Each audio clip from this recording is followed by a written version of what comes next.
भारतीय शिक्षा क्रांति के इस दिव्य समारोह में मैं उपस्थित सभी दिव्यात्माओं को हृदय के अभ्यंतर से प्रणाम करते हुए पूज्य स्वामी जी के निर्देशानुसार भारतीय शिक्षा बोर्ड के गठन और उद्देश्य पर बहुत ही संक्षेप में प्रकाश डालने का प्रयास करूंगा। जैसा आप सभी लोग विज्ञ हैं कि किसी भी राष्ट्र का अभ्युदय एक समर्थ शिक्षा पद्धति के बिना संभव नहीं हो सकती, और यदि उस राष्ट्र की, उस समाज की शिक्षा अपनी सामाजिक, ऐतिहासिक, सांस्कृतिक, चिंतनात्मक जो उसका स्वरूप है, उसकी यात्रा है, उसकी जड़ें हैं, यदि उससे जुड़ाव नहीं होता है, उससे संपृक्तता नहीं होती है, तो कोई भी समर्थ नागरिक के रूप में विद्यार्थियों का शिल्प राष्ट्र के भविष्य के शिल्पकार के रूप में करना संभव नहीं हो सकता है। भारतीय शिक्षा पद्धति की विराट गुरुकुलीय परंपरा पूरे विश्व में विख्यात है, और ये परंपरा अनेक घात प्रतिघातों, झंझावातों के बावजूद भी अपने अस्तित्व को निरंतर प्रवाहमान रखी थी। लेकिन मैकाले ने औपनिवेशिक शिक्षा का प्रवेश विलियम बेंटिंग के ज़माने में 1835 का जो शिक्षा अधिनियम जारी किया, उसके आधार पर एक ऐसी सुनामी, एक ऐसा वैचारिक भूकंप इस देश में लाया कि हमारी भारतीय शिक्षा पद्धति संकटग्रस्त हो गई, और जो नेतृत्वपरक समग्र व्यक्तित्व और चरित्र के गठन का उद्देश्य हुआ करता था शिक्षा पद्धति का, वह मात्र नौकरी उन्मुख हो गया और पाश्चात्य संस्कृति की वरीयता को स्वीकार करते हुए एक हीनता की ग्रंथि युवाओं और विद्यार्थियों में लाने में सफल हुआ, जिसका परिणाम ये हुआ कि हम अभी भी कमोबेश राजनीतिक स्वतंत्रता के पश्चात भी अपने बहुत सारे सांस्कृतिक घटकों और अवयवों, आयामों में औपनिवेशिक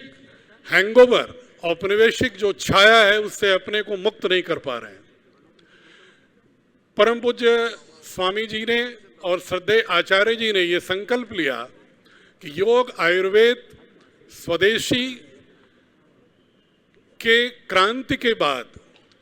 हम भारतीय शिक्षा और भारतीय चिकित्सा की नई क्रांति इस देश में सर्वांगीण रूपांतरण के लिए लाने का प्रयास करेंगे, जिससे पुनः भारत का प्राचीन गौरव भी वापस हो और हमारे यहाँ समर्थ युवा नूतन और पुरातन के समन्वय से शास्त्रों, प्राचीन ज्ञान परंपरा और विज्ञान के समन्वय से एक समर्थ नागरिक के रूप में भारतीय दृष्टिकोण से वैश्विक नागरिक की दक्षता प्राप्त करने में सफल हों। संस्कृत मूलक भारत सरकार के यशस्वी प्रधानमंत्री जी ने पूज्य स्वामी जी के संकल्प को पूरा करने के लिए, और जो उनकी स्वयं की भी धारणा इस विषय में थी पूरे भारत सरकार की कि सांस्कृतिक जड़ों से जुड़ाव शिक्षा का होना अत्यावश्यक है, यदि राष्ट्र का सर्वांगीण आत्मनिर्भर अभ्युदय होना है, तो भारतीय शिक्षा बोर्ड का गठन 2019 में हुआ। इसके लिए भारत सरकार के हम सभी लोग ऋणी हैं। मैं चाहूँगा कि भारत सरकार का अभिनंदन करतल ध्वनि से, गगनभेदी करतल ध्वनि से करें। भारतीय शिक्षा बोर्ड को राष्ट्रीय बोर्ड के रूप में केंद्रीय शिक्षा मंत्रालय भारत सरकार ने अधिसूचित किया, और केंद्र सरकार के सभी राष्ट्रीय बोर्ड, नेशनल बोर्ड और सभी राज्यों के जो स्टेट बोर्ड थे, विधिक रूप से उनकी समकक्षता भी भारतीय शिक्षा बोर्ड की घोषित किया, और नौकरी या प्रवेश किसी भी संदर्भ में भारतीय शिक्षा बोर्ड के जो भी प्रमाण पत्र हैं, उस प्रमाणीकरण को वैधानिक मान्यता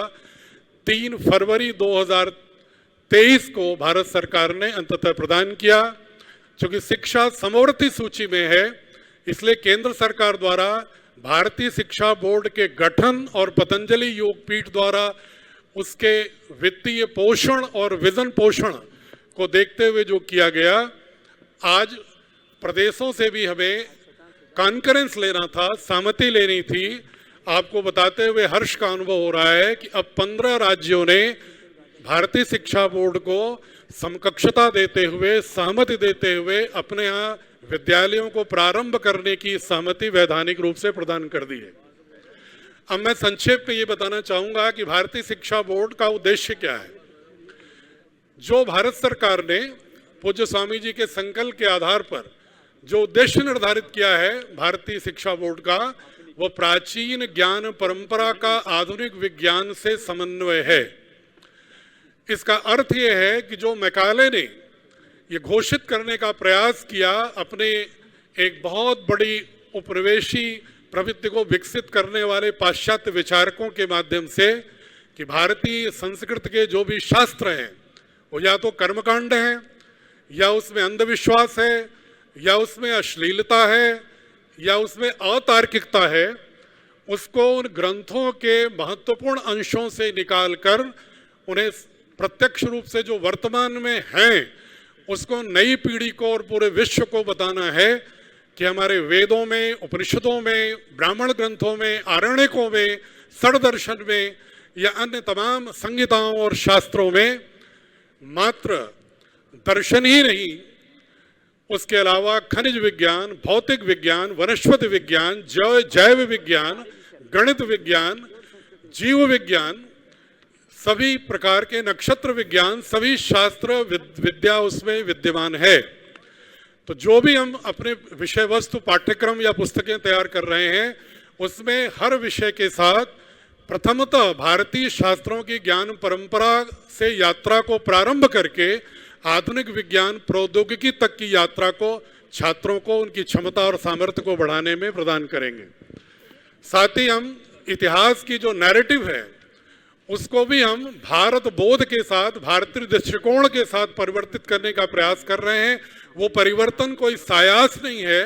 बल्कि वो तथ्यात्मक है, जिसमें एक गलत दृष्टि डालकर विभाजनकारी शक्तियों द्वारा हमें परस्पर एकत्व से खंडित करने का प्रयास किया गया, उसको हम पुनर्स्थापित करेंगे। और एक अंतिम मैं बताना चाहता हूं कि हमने जो हमारी सारी ज्ञान निधि संस्कृत शास्त्रों में निर्धारित है लगभग 70%, इसलिए हमने भारतीय शिक्षा बोर्ड में प्रथम कक्षा से ही 12वीं तक संस्कृत भाषा को अनिवार्य रखा है, जिससे कि सभी छात्र प्रथम दृष्टया संस्कृत शास्त्रों का स्वयं मीमांसा और मूल्यांकन कर सकें, उसके लिए विकलांग होकर दूसरों की ओर आशा की निगाह से न देखें।